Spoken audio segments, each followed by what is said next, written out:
Jesus, thank you for this church community,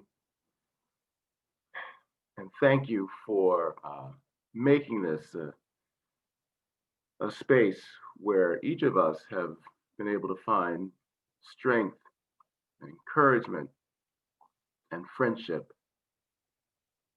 and inspiration to deal with our daily challenges, uh, living our lives.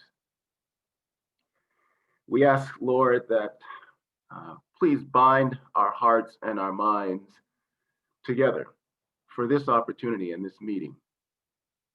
That as we listen to co-pastors, as we offer ideas, Lord, we pray that collectively you give us a larger sense, or a greater sense of the vision and the mission that you have for Brownline as a church community, and that you open our minds to new ideas, to fresh ideas as to how we can live out that mission here in Chicago and in other spaces where we have an impact on the lives of people. And so, Lord, we just thank you for your presence at this time. In your name, amen. Amen. Thank you, Kevin. Appreciate that.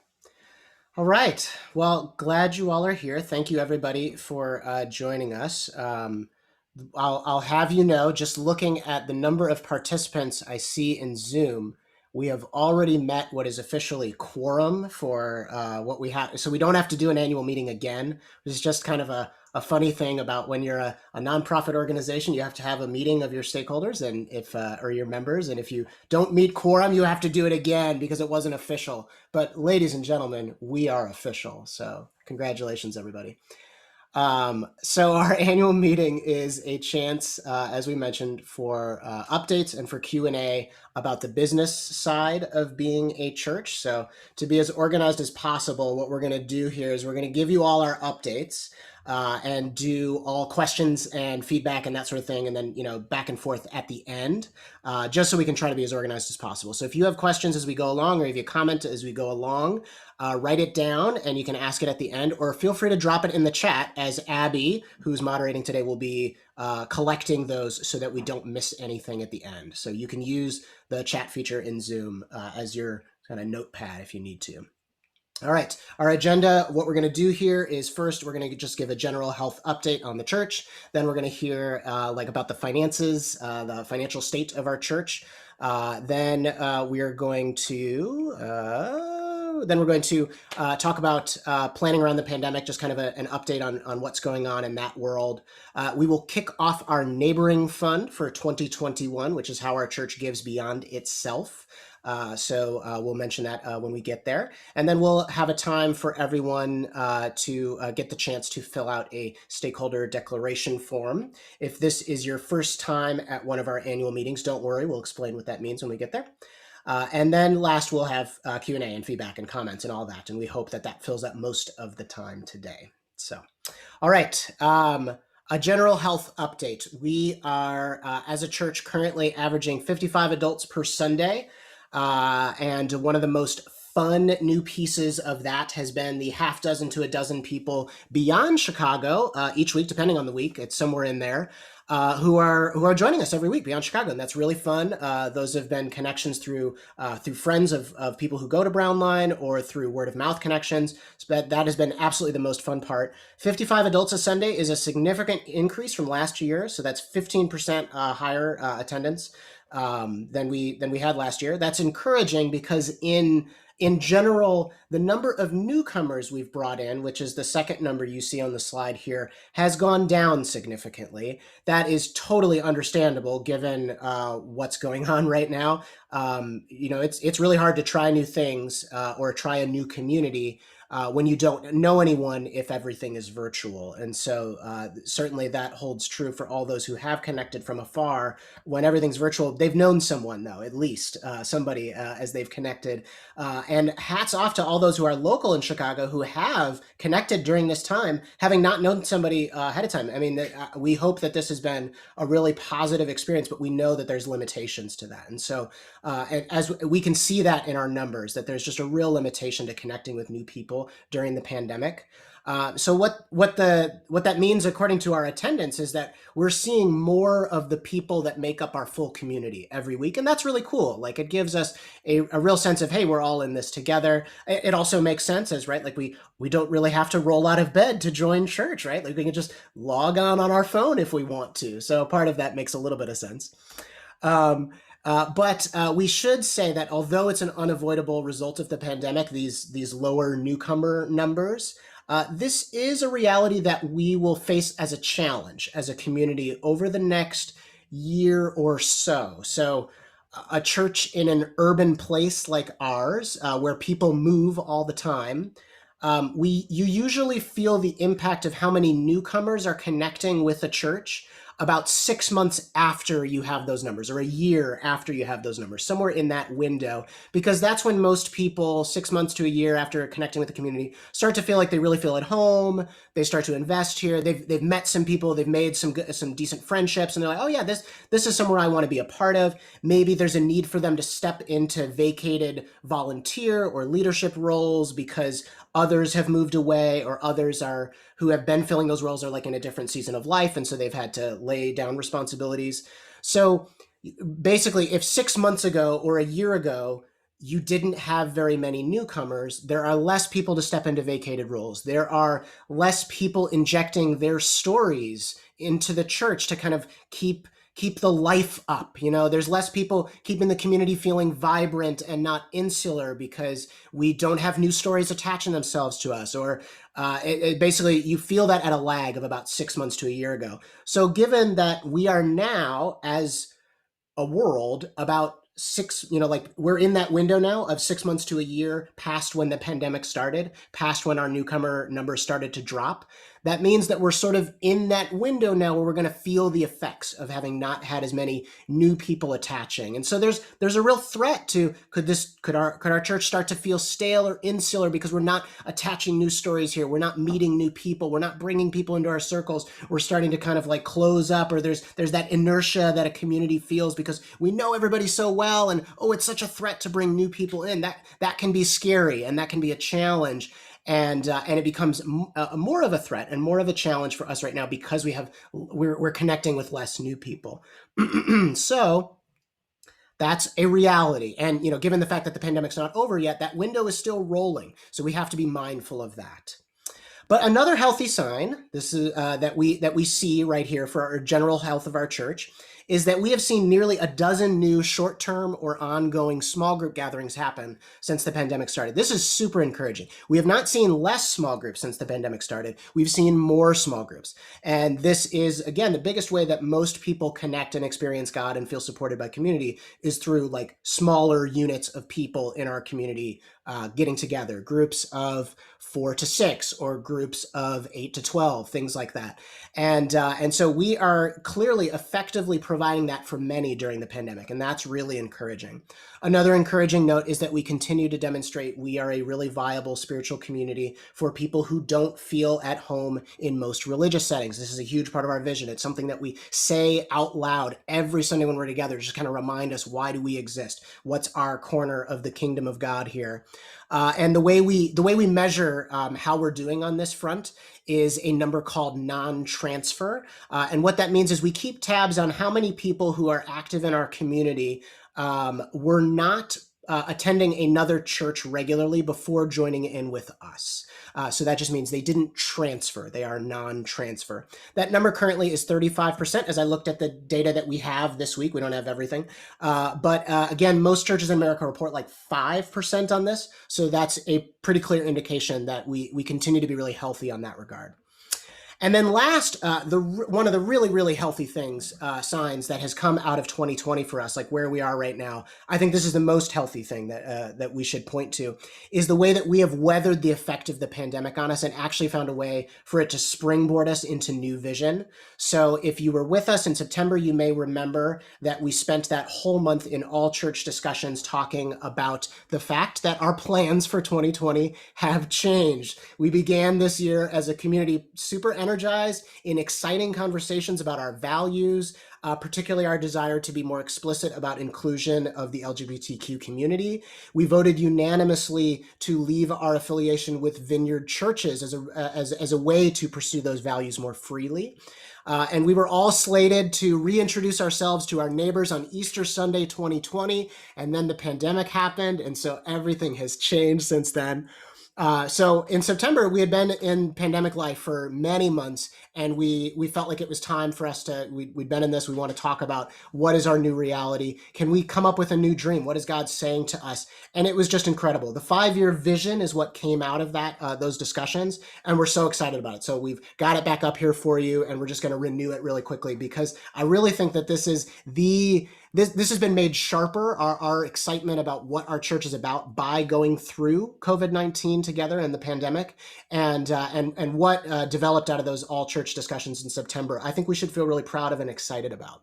So what we're dreaming about, the vision, Brownline Church in 2025, we want to see a caring and supportive local and online community, active and vibrant in both senses. We want to see Sunday services of 100 plus adults in attendance, which probably means we're twice that big in terms of how many people are actually connected to our church.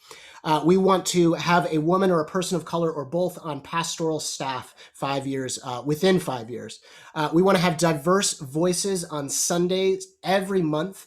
We do have actually news already to report on this. Something I'm really excited about is that one of our most consistent worship leaders and really resident theologians in our church, Haley Larson, we've talked with about starting an internship, a pastoral internship, starting in January that is focused on teaching and preaching. Haley is a seminary student and is somebody who is actively involved in helping people grow spiritually and has a ton of wisdom. We've heard from her a fair amount over the summer already, and we're really excited to formalize that and to get to hear from her more often. So that's really cool. Continuing on our list, though, we want to see an age-separated kids and youth Sunday program. We want to see ourselves engaged in activism regularly as a community and as little pockets of community that are passionate about different matters of justice. We want to be connected to larger church and faith networks that are not exclusively white-led. And so that if we are going to connect ourselves with bigger groups that we feel proud to be a part of and learn from and find mentors and peers from, we want to make sure that those groups are not just led by middle-class 50-something white men. And finally, we want to continue to have a reputation as the inclusive progressive church that is known for spiritual growth and that is known for our healthy sense of humor and humility, never taking ourselves too seriously. In conjunction with this, we made some promises to you all as pastors to give more leadership and speaking roles and decision-making power away. We are promising, Kyle and I, to be willing to sacrifice financially for the sake of new hires. We are promising, the two of us, to be clear about our values, more clear than we ever have been. And finally, we are promising to spend more time personally in activism and with our partner organizations and projects, and not shying away from clarity for fear of appearing political. And then finally, my last little kind of reminder as we review our 5-year vision, we made some asks of you all, and I do think it's worth visiting those again. We're asking, will you step into responsibilities and roles that you may not quite feel ready for? We're asking, will you help us to raise more money? If we want to hire new pastors on our staff to expand what we're able to do and do so more representatively of our community and our neighborhoods, we've got to raise a lot more money, because we don't want to provide part-time jobs that are just a revolving door because they burn people out and ask too much of people. We want to provide good jobs. We want to provide a living wage for somebody who wants to make a home and a family in our community. Finally, will you personally invite friends and family to join us? And will you buy in on Discord, our new online community space, which we have been hawking for all of us? And many of us are on a learning curve as we get involved in that. But it's been really cool to see another space that is private and not out there in the Facebook world for others to hijack, which I'm not sure if you noticed that happens sometimes in the social media universe. This is our own space, and it's really felt like we have a space. It's not a physical space, but it's an online space, a space in the cloud, and it's a chance for us to have different rooms to connect or draw some connections. So will you buy in on our Discord space? So in conclusion, there are lots of good and energizing and great signs of health for our church right now, even in the midst of the pandemic. But one challenge that we have begun to face and we will continue to face, which is not unique to our church at all, is that our newcomer data has been low and not to, again, totally not surprising, but we will have to weather that challenge. Kyle, before we move to our finances update, what would you add? Yeah, I think the one thing that's helpful to add for context is where the church landscape is in general right now. So the lack of newcomers is a real concern. Like to say, we need to have continual growth, but the fact that we have grown as a church over the pandemic is kind of radically awesome. Some of the one I was just looking at most recently said like 65% of their churches had reported less than 50% of their normal Sunday engagement, whether it was online or in person. And so that's like over 60% of churches have less than 50% of the people engaging with them than were pre-pandemic. The fact that we are up 15% is like, I think it is radically good. It's remarkable. Yeah, it is. Yeah. It really is. And what I was just looking at is there's between 65 and 80% of churches are reporting significant decrease in income right now. And although we did not blow it out of the water in terms of our giving, we are nowhere in what we would call a significant decrease in giving. So we should be really proud of what our church has done in the midst of a pandemic. I think we've done an exceptional job, and I say we because I don't think it's Vincent. I think it's us as a church. The way that we've rallied around each other and shown up and adjusted to a new space is something we should all feel really proud of what we've done. That doesn't then change the challenges. Just because the challenges are not self-imposed, they're the results of a pandemic, does not mean that those challenges don't have impact on us. So I think when we think about these next 5 years, there's a lot to be excited for, but the existence of this current pandemic does not, the challenges of that are not nullified just because we have reported better experiences than most faith communities. All right. Thank you, Kyle, for that context. That is helpful. And that even should make us feel more encouraged. So we want to have a finances update. And so I've asked Maria Santillan, who is the secretary on our financial board, if she can kind of walk us through some bullet points here of what's going on financially. Maria. Hello. Yes, so as we've already talked about, there have been challenges with transitioning to our virtual world since the pandemic. One silver lining you can take into account is that we haven't had to pay rent, so that's cut down on our costs overall. We've transitioned to a virtual space.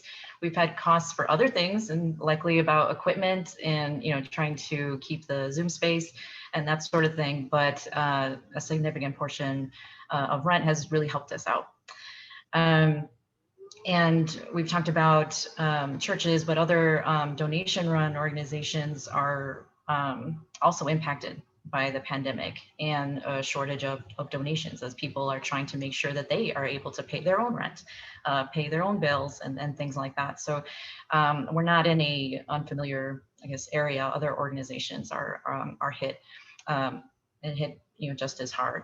So our church is running a monthly deficit of $2.5K, give or take, each month. And we feel like it's been under control for so far. As we give the financial update every week, you see that it's relatively steady over the past few months since we've been virtual. And a lot of that has helped with the Small Business Administration, the payroll protection program, that's helped keep us afloat. So we've been able to leverage that for some of the other costs for our pastors, and offset some of the other costs for maintaining this virtual environment. And the last part is that the financial board, which I am on, we're going to meet in December to approve the 2021 budget. And typically we'll approve the budget for the entire year, but given the uncertainty that we're still in this pandemic, we're likely only going to approve maybe the first quarter and allow us to adjust as we need to as things develop. So with that, I'll pass it back to you guys. Thanks, Maria. Appreciate that. And if you have questions, again, we'll remind you, we will have plenty of time for feedback and questions at the end. Also, Abby has dropped in the chat a link to download our statement of activity. One thing that we do every year in our annual meeting is release our statement of activity year to date, just so people can see what is going on. We value transparency as an organization financially. All right, some mention of the pandemic, because that is, again, still what is on most people's minds. So in the immediate future, as we talk about pandemic planning, there is no news at this point. I mean, we had at one point discussed the idea of blending some controlled in-person experiences that are outdoor with what we were doing online on Sundays or in small group settings. They did not really materialize, as weather did not cooperate or the burden of organizing was just too much. So in the meantime, also, Chicago has become more restrictive. I'm sure everyone is aware, at least those of our local friends, that gatherings of over 10 are going to be discouraged starting tomorrow. As a church that rents space, we don't really have many options except to wait this out and do the best we can with virtual connection. So that's the immediate future, which I grant is not much of an update. It's just sort of still wait and see. I will pass on that looking out ahead, I have done some preliminary sketching of what a return to in-person services plus a robust online experience at the same time could look like, so that we can maintain our local and online connections. What it will probably mean for those of us who are local is that adults will move into the big theater at the Davis Theater, if you'll remember what that is like. The big theater provides hardwired Ethernet capability, which we will need to be able to broadcast online, and better sightlines to provide decent video so that those who are watching from afar can actually, have a cohesive experience. What we'd probably have is, what that would probably do is allow us to split up our kids program, excuse me, our kids programs a bit and get a little bit creative with how we would use the different spaces. Theater 2 is also quite large, so I can imagine even us having something like nursery with a space for parents with babies to be in Theater 2 as well, so they don't miss the service, and that could be a useful thing. Kyle, anything you'd add in terms of looking out ahead, even though we're still in just the very preliminary stages of brainstorming? This is what it could look like. Mm-hmm. Yeah, I mean, specifically thinking about the kids' church model, trying to think through, we're going to need the ability to have all kids in one space is just we're a long ways away from that being a safe experience. And so getting creative about having smaller spaces, some alternative spaces, even experimenting with when there's nice weather, having utilizing Wells Park close by, things like that. So we're thinking really creatively about that, as well as thinking about when we're back in person, how is the online experience not just a passive one, but having some kind of still maintaining some level of moderation and input and experience for the people that are not local to still be able to engage, or those that are local, but where we're at in that place does not feel comfortable to even in a place that is following all the precautions to not be there in person, to make sure that is not just turned into those people who are in person are engaging and those who are online are passive. That's something we're really trying to make sure that we prioritize and how we do this going back. So yeah, as Vin said, that's not something that we are immediately going to be able to do just because of the restrictions in place. But that does not stop us from making sure that we are trying to be on top of and as ahead of possible, that if things do change, that we can begin the process of incorporating more in-person things safely. Well said. All right. Well, we want to kick off our neighboring fund for 2021. So if you've been with us before, you'll be familiar with this is our special fund in our church that is separate from our general operating budget. It is for supporting people in our community who are in times of need. It is for funding specific being good neighbor projects in our church or in partner organizations like the Warming Center for neighbors in the Brown Line area who are experiencing homelessness, or for giving charitably beyond the church to support missions we believe in. So, for example, as a part of our fall series of discussions that we just closed up, we've given out of this fund to support two organizations that we learned about during this series. One was Abara Borderland Connections, that is run by Sammy DiPasquale, who joined us one week. And then to the Defund CBD campaign, who are putting pressure on Chicago City Council members to reallocate funds marked for policing toward services that serve communities and offer mental health resources to communities that are not served. So each November, we highlight this fund and ask everybody to replenish it for the following year. So that's the idea, is that this is a separate fund. We're asking if you do give to the general fund, that you kind of consider, what can I give above and beyond what I give to the general fund, and replenish our neighboring fund for the following year. So all you have to do is go to brownlinechurch.org/donate and select neighboring on the gift that is in our little box there. Or if you are giving via Zelle or a check, just make sure that in the memo you use the word neighboring, and then we'll make sure that that gets marked correctly. All right, as we move toward Q&A, I'm going to throw out there, so we do not forget, just an important kind of organizational thing that we want to do is we take a stakeholder role every year as we have our annual meeting, and this is just to see who is a part of this community, who is kind of raising their hand and saying, I'm here, I want to be counted among those invested. And so we're going to drop a quick link into the chat. And what we are asking is that everybody who considers themselves a stakeholder in this church, that is something that you self-identify as, it is not something that we hold over you or grant you. Please follow the link and fill out, like, kind of provide your e-signature. It'll take you just 30 seconds. We do ask that if you're a couple, you can fill out one, that's fine. You could just include both names. But even if you have filled this out before, we do this every year. The idea is that every year we have to re-ask ourselves, what am I about? What is this church about? And what am I pursuing? And so we encourage you to fill this out yet again, even if you filled it out before. If you're not sure, there is no pressure at all for you to fill this out. If you are still trying to like discern whether this is a place that you call home, you are so welcome to hang out with us, and nobody's going to see that you didn't fill this out. All right. We have lots of good space now here for some questions and answers, or responses, as answers are, it's questionable whether we can always reply to answers. But feedback, comments, anything like that, we would love to hear it. So feel free to turn on your camera and your mic and ask it. Or if you'd rather drop something in the chat, we'll ask Abby if you'd be up for kind of surfacing those for us.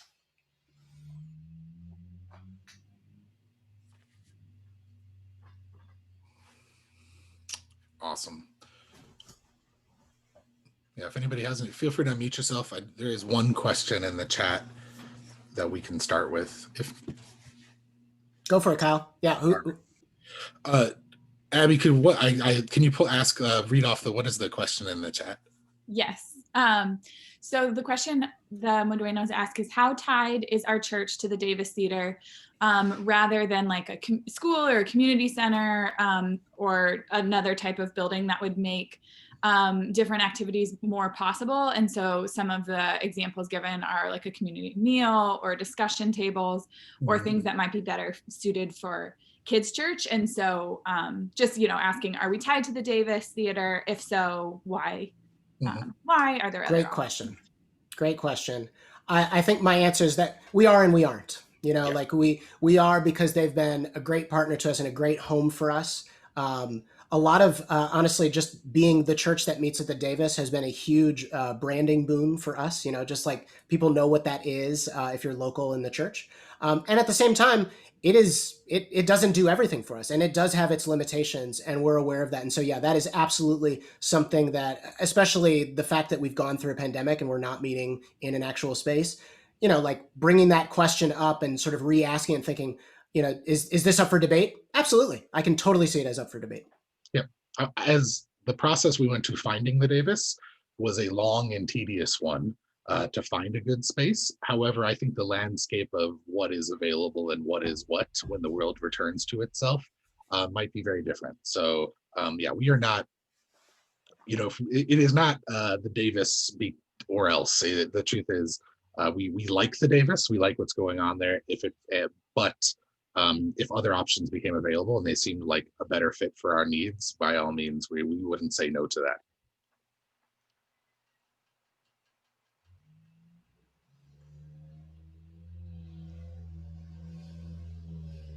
Feel free to unmute yourself if you have any other questions, or feel free to write it in the chat.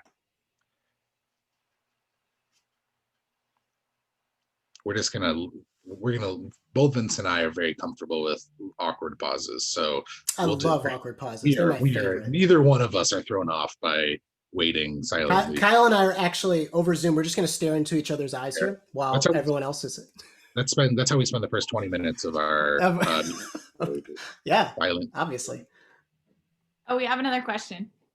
Okay. Just to break up, not to break up your eye contact here, but Jerry and Vivian are asking, is there like a short invitational blurb that is available that we could send to people who might be interested in trying a Sunday service for the first time?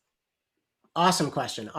Yes, I would say use our website.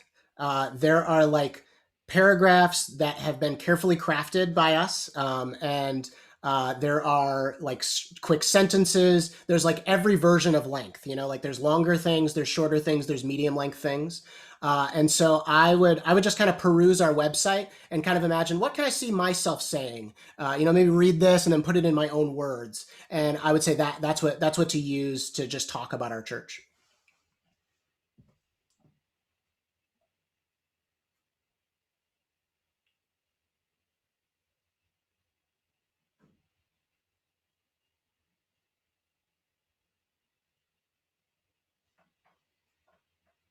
I'll unmute myself.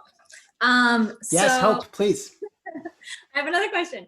So one thing that I'm so excited about is the focus on activism that our church is going to have. So I'm curious to, I guess, just when's the vision of like when that will start, like when that will fall into how it will look? Is there more information about that, I guess? And then like, will it be sort of like groups that are like regularly doing things that kind of, where it kind of keeps you with momentum? Because I feel like that's something that can be hard, especially if you have like a busy life or children or, whatever, that it's like just a part of your regular life. Definitely. If that makes sense. So I'm just curious to hear more about that. Yeah, great question. So I think this is where Discord comes in handy for personally, because we have probably three really active arms of like, hey, I'm engaged in this or that matter of injustice that is going on in our world. And there's like a handful of people that are also connected with that. And then it's happening. And so a fair amount of those, I think, have been talked about on our social justice channel in Discord. So that's why I point us toward Discord, because that will be the best way for you to kind of see what are other people doing? Because I do think the way we want to imagine our church being more engaged in activism is small pockets of people pulling together. And so there are going to be different passions. There are going to be different things going on. And our job as pastoral staff or those who are involved in leadership is to elevate what's going on in small ways in different areas of the community and like highlight those on Sundays from time to time. Make sure that people know that, hey, if you're passionate about this, there are other people passionate about this. Can I connect you to so-and-so? That's some of what we're doing from like the top level. But what's happening is very like grassroots. It's very like these 6 people are really interested. So like For example, we heard from Lester and Laura Mitchell, who are heavily involved in the Defund CPD campaign, thinking about injustice when it comes to we fund Chicago spends 40% of its budget on policing, and we spend next to nothing on violence prevention programs or mental health programs. And so, so something like that is like, hey, that requires activism to change. That requires, you know, being civically involved with your alder people and with the city council, or knowing who your representatives are in the state, you know, to change. And so Laura and Lester were telling us about that. And that's something that I've been able to go to some trainings for, because that really grabbed my heart. We have a few people who've been meeting semi-regularly to talk about that, of like, hey, what's our next discussion about defund CPD? We even have somebody who is connecting from beyond, because they're interested in this in their own city. And so so there is a pocket of people talking about that. There's a pocket of people who have been connected with Kyle's partner, the other organization that he works for, Books and Breakfast, that are involved in educational equity in particular in Evanston, but kind of have an ear to that beyond just Evanston, our northern suburb neighbor. And so there's, you know, there's conversation about that. I think what we want to do is, if you're involved in one of those things, I suppose this is an encouragement to say, talk about it on Discord, because especially when we're not all together on Sundays and can't, like, you know, rub up against shoulders while we're grabbing coffee and say, hey, what did you do this week? Oh, I went to this training, or, oh, I went to this, you know, direct action, or I went to this protest or something. We got to know about it somehow. So so make sure that you're sharing that in Discord if you're involved in one of those, so other people can find out. And then also, Amy, make sure you share pictures of Lily in Discord, because she's adorable. That too. Absolutely. I will, just to say, if you've been involved in churches before, I do think we're going to be asking you to reimagine what volunteerism and what community engagement looks like. You know, traditionally in churches, it is very top down. It is very much, this is what our church is doing. Us as the pastors have said, this is what we're going to do. And we're going to rally everybody to do this one thing together. And it's not to say that we don't have, because we have existing partnerships. The Warming Center is a great example of that. That is an existing partnership. But I think what we're asking of people is, you know, Vince and I think, have a skill set that works well in this church, but we are not necessarily like the people that should be leading a reforming police commission. We are not people that should be leading how to tackle homelessness. There are people that are way more skilled and way more capable than us that are doing work in this city. And there's people in this community here that are far more skilled and capable in helping us understand that. And so what we want to do is actually say, where we're going to spend our time and energy is figuring out, how do we support and connect with the things that are already happening within this community. So that may mean, as all the things Vince said, but that it's also the fact that part of our commitment is that we will be engaged in the things that we are connected in and invite others into that. So like what Vince was talking about, like us as pastors, we are not going to be passive and sit back and not be involved in activism. We're going to do it. And we're asking you to do it too, and be honest and open about it. And the reason why this is kind of tricky and why this is different in churches is because this is kind of political. Like, to say, I care about educational equity, to say we're going to go for defund police. A lot of the time those things don't go that far, because we don't want to appear like we're being political. So part of what we're saying is, show up with the things that you are doing that make a difference in this world. Invite us into it. We're going to be doing that ourselves, and we're going to invite you into it. And then our hope is that everybody can find something that somebody else here is doing that they can come and partner with, to be helping change and create a sense of activism within our community. And we're going to talk about it openly in services. We're going to not hide from it because it feels too political, and maybe defund CPD on its face value, I think, is triggering to a lot of people. Like, the first time I heard it, I was like, oh, the white man in me got upset. And so I think it's important that we as a community don't back down from that, though, that we're still saying, no, if the kingdom of heaven on earth is what we want to see, that's going to require justice, and that's going to require discomfort from some of us, by allowing other people to speak about the activism they're doing, and then inviting us to learn and then participate. Awesome question, Hope. What else we got out there? Rebecca asks, are there any more thoughts on the future of LGBTQ inclusion and allyship? And then specifically like in terms of potential future connections to larger organizations or activism and pride, and then maybe even future pastoral staff, which I know is something that you've, thrown out there before. Yeah, definitely appreciate that, Rebecca. That is I think I would sort of punt to a lot of what Kyle was just saying, and in terms of making sure that this is a priority and stays a priority and is elevated to the level of everybody talking about it. We took this big step as a church in terms of being more explicit about our values, but that doesn't, change the fact that, kind of like what you're saying today, Kyle, in your reflection, that I know that's been one of your favorite reflections of like spiritual health and being about our values is more like brushing your teeth than like a oral surgery, right? And so maybe we had an experience of oral surgery as a church this year, but in order to continue to truly be something that being a community that is an ally to the LGBTQ community or any marginalized people, we need to brush our teeth, right? And so this stays on the front burner. This stays something that we need to be discussing regularly. I will, in response to your question, Rebecca, about larger groups, I think because so much of our ability to more freely express what it is that we're about as a community led to us having to disconnect from a larger group of churches, and that carries with it great challenge and pain and transition along with it, because that's been our experience. We will not connect with anything lightly.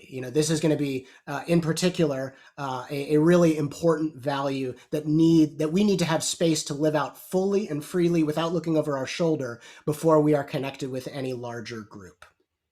And just to add to that as well, I think Vince and I have lots of other networks of folks that we connect with. And I think for us, being able to connect with other, particularly faith-based organizations that are fully inclusive is a healthy and good thing for us.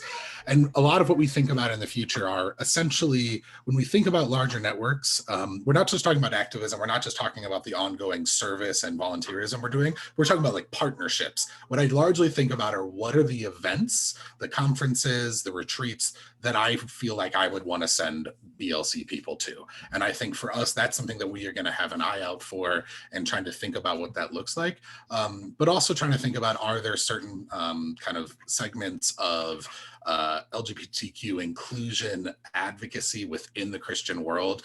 Like Vince and I have connected a long time ago with Matthew Vine's organization doing some stuff, but thinking largely about how do we do more of that? And in terms of pastoral staff in the future, just to say explicitly again, there is no limits of leadership for us as an organization when it comes to LGBTQ, or sexual orientation or gender or race. We fully will bring people onto pastoral staff by what we see in terms of their skills, their giftings, their ability to serve this community well.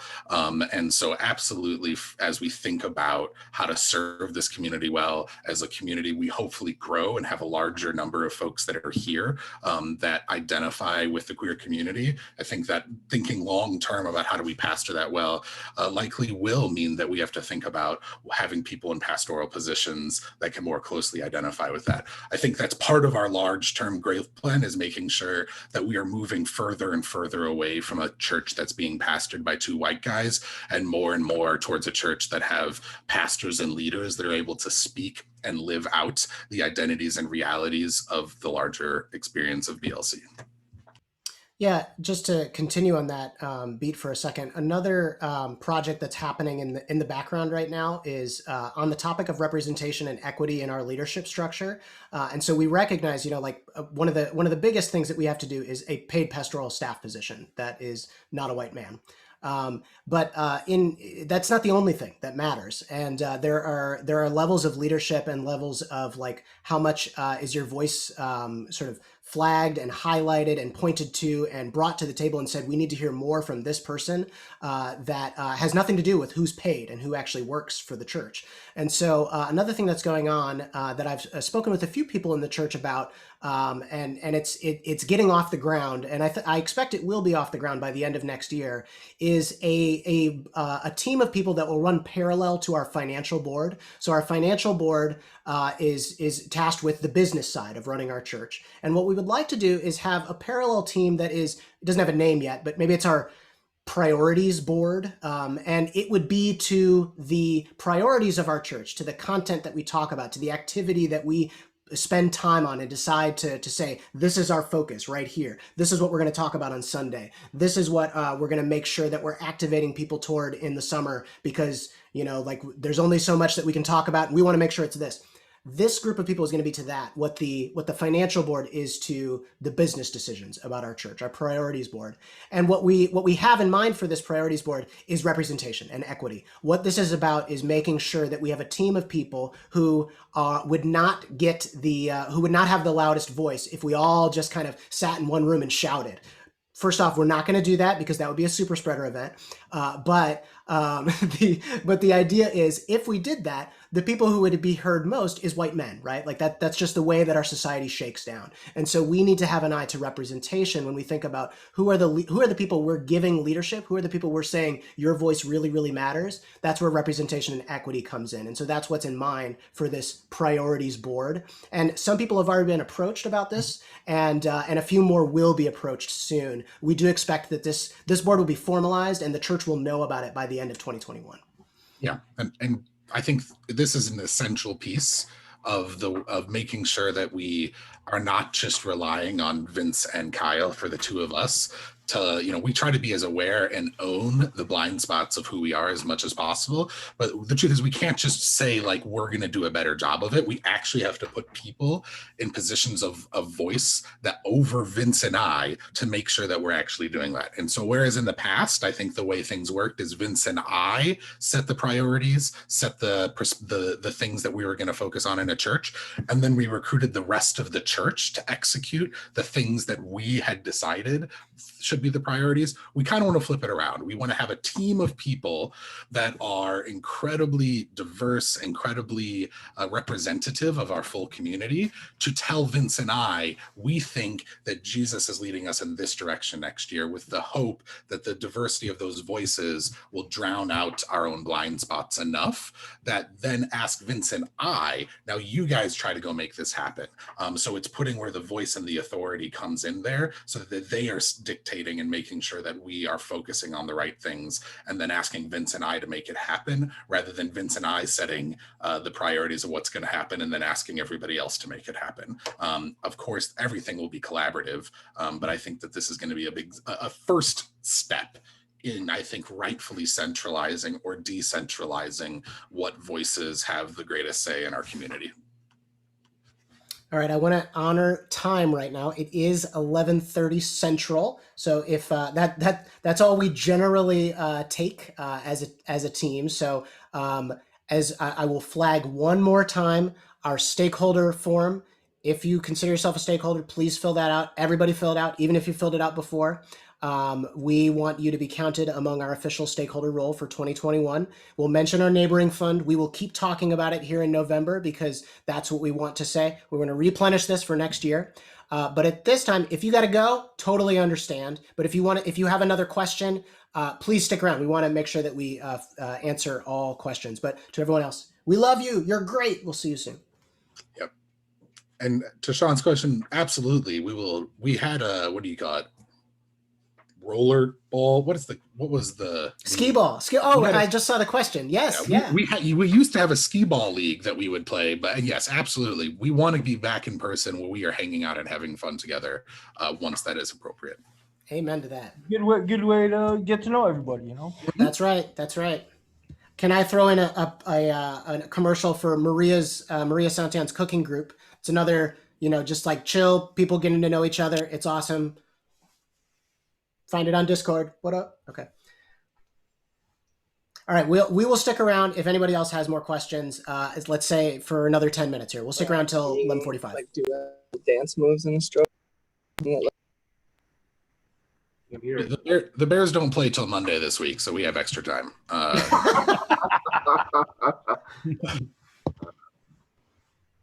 Yeah, I have a question. I just wanted to follow up on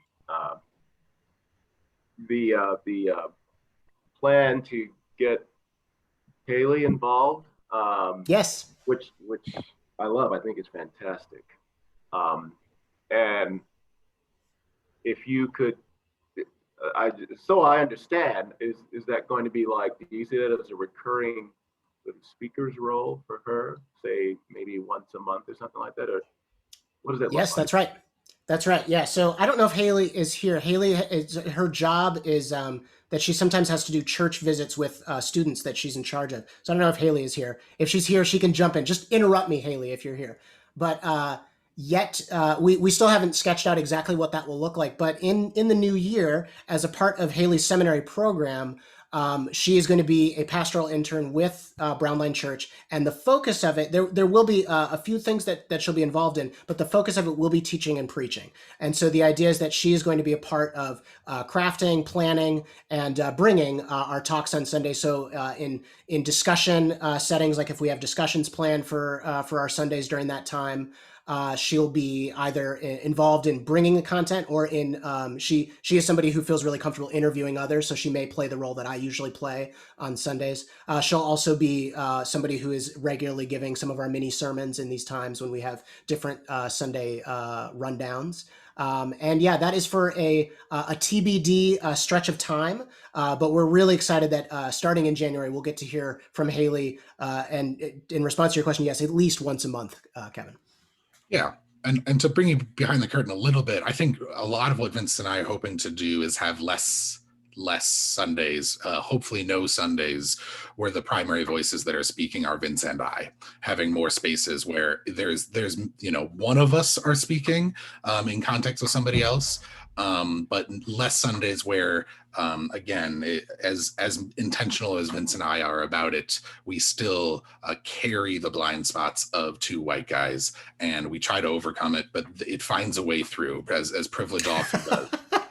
And so Haley is going to be part of the process, to help us not have to really minimize the times where discussions or stuff is really just Vince and I. So or with Vince and I. Yeah.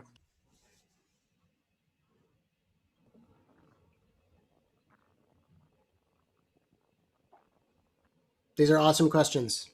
Everybody in our church rocks. I have a question regarding the online community. Yes, Amy, please.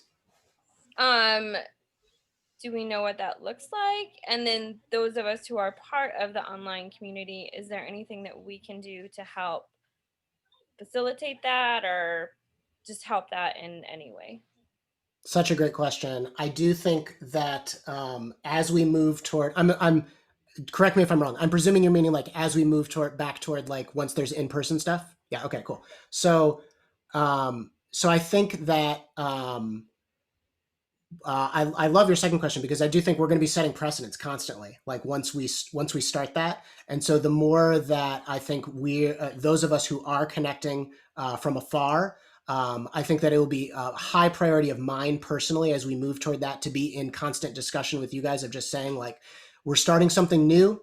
We're going to be setting a lot of precedents. How can we make sure that you guys feel cared for, and also that you're a part of like anybody else who ends up joining that way feels cared for too and feels seen. And so some of that I think will be like how we imagine, like there being interaction for those folks like that, like we have right now with chat while everybody is virtual. But how can that happen during the services while we still have something in person going on? And it doesn't feel like there's two different communities. And then that beyond Sunday, I think that's the thing that I most have in mind is what's easy right now is that we're all virtual. So, small groups that are people local and small groups that are people online, it doesn't really matter because everybody's meeting virtually. But what eventually will be true is that we will get back to a world where local people can meet in person. And obviously that's preferred. So what does that mean? Yeah, no, like some people are like, woo, Ben, yes, people can meet in person.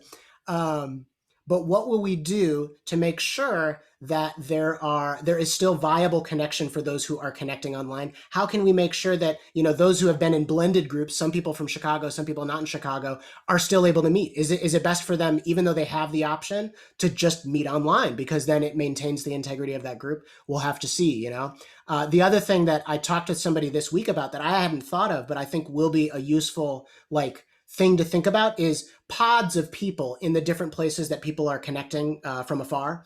Like if we had a group of 2 people who live on the same block that are connected to Brownline Church, even though they're in, I don't know, Oklahoma, that drastically changes. Just 2 families drastically changes the makeup of what it means to connect with the church, because then you do have some in-person connection while still being connected with something that is afar. And I think seeing how playing with the ideas of hey, one of the best things you can do if you're connecting from afar is find a friend to connect from afar with, because I do think that will improve both of your experiences.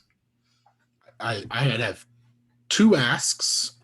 And the first would be, if you are one of those folks that is not local, to think about what you would like and advocate. What are the things that you're looking for? And don't assume that we naturally get that without you telling us. So just be self-assessing on what you need and tell us.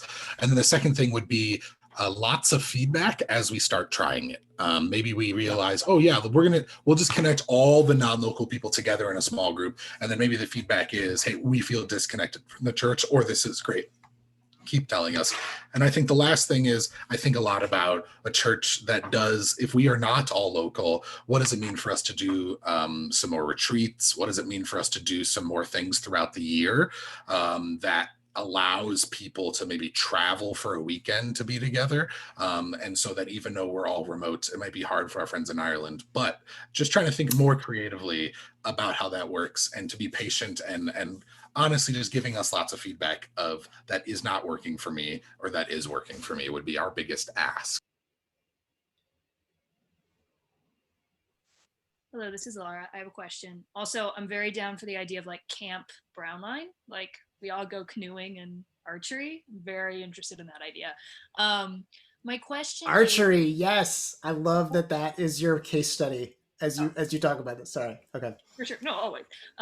My question is, can you explain a little bit further why pulling away from the affiliation of Vineyard is difficult for the church? Were we getting money from them? Was it a marketing tool that we used to oh, I'm searching for Vineyard churches, so I'm finding Brown? Why is that a challenge to pull away from them?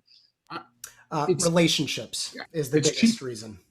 Chiefly for Vince and I, it was, our mentors are the people that got us into the world of hey, do we want to start a church? And pulling out of it's more of an emotionally difficult process. And there's still other people in the church that have Vineyard connections. We actually had a remarkable number of people who are Vineyard pastors' kids. We actually still have a remarkable number of people who are Vineyard pastors' kids. And it's just an emotional process. And then secondarily, it's difficult because it means that some of the larger frameworks that weren't working for us at least offered some level of other pastors formally checking in on us, other pastors formally inviting us into, conferences and retreats, although we ultimately didn't feel super comfortable at a lot of those conferences and retreats. It just is now work that we are having to do to make sure that our pastors still have pastors and that there's larger resources and that we're being connected to. It's sort of like this sounds bad. I was going to say a comfort blanket, but that sounds bad. I don't want to say that. I imagine you showing up for church here on Sunday and there was nothing planned, it was hey, we're just going to, we're just going to go for it. And so a little bit of what we are left with, if we don't have larger connections, regardless of obviously you want to be connected with people that you are aligned with and are pursuing the same things that you have good relationships with. But the structure thing, what that provides is oh, I just know someone's going to call me and check up on me and see if I, need something. When you have relationships with other pastors, it's you want to talk with somebody who knows your job, who knows what it's like to feel the stresses that you feel each week. And that's a huge gift, to have other people who know what it's like to be pastors that we would be in connection with. So that's hard, even as there were things that we constantly felt a little bit like sore thumbs in some settings, there was still overlap that was beneficial to us in being in a part of those.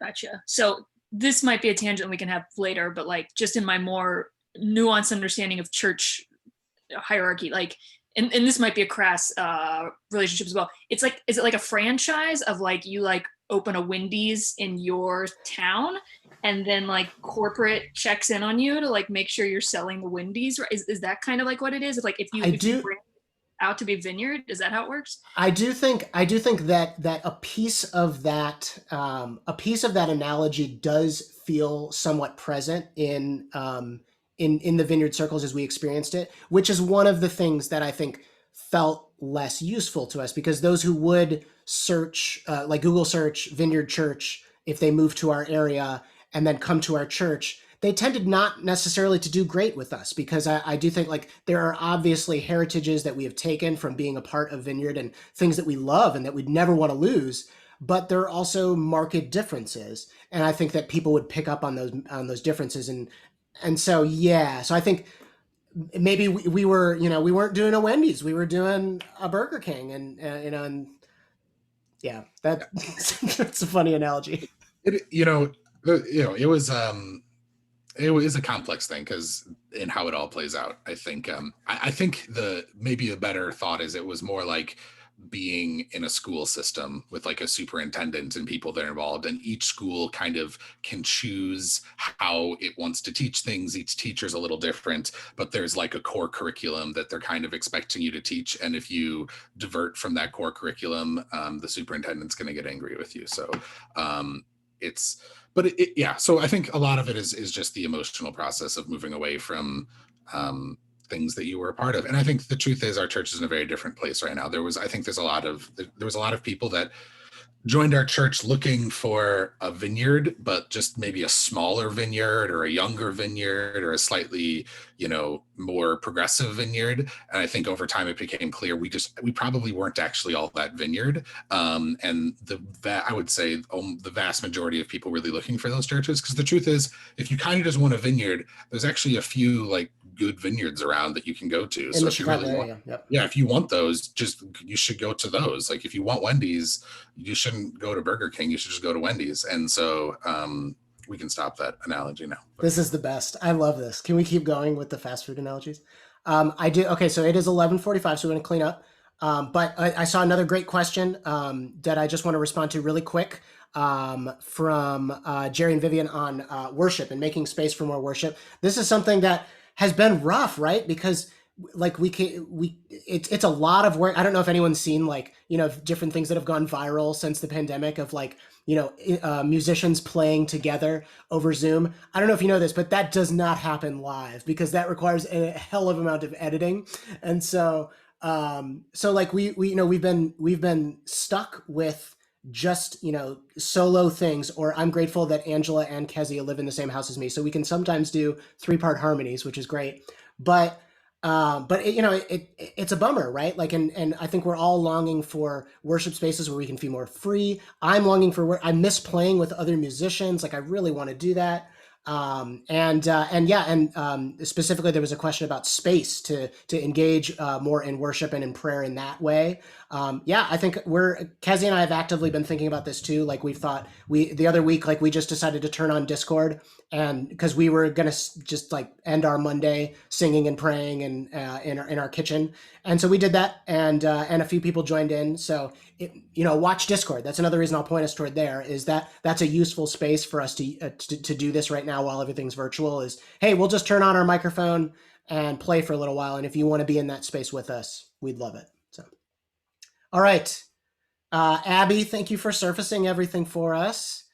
And yeah, everybody is great. Maria, appreciate you walking us through finances stuff, and we'll see you all soon.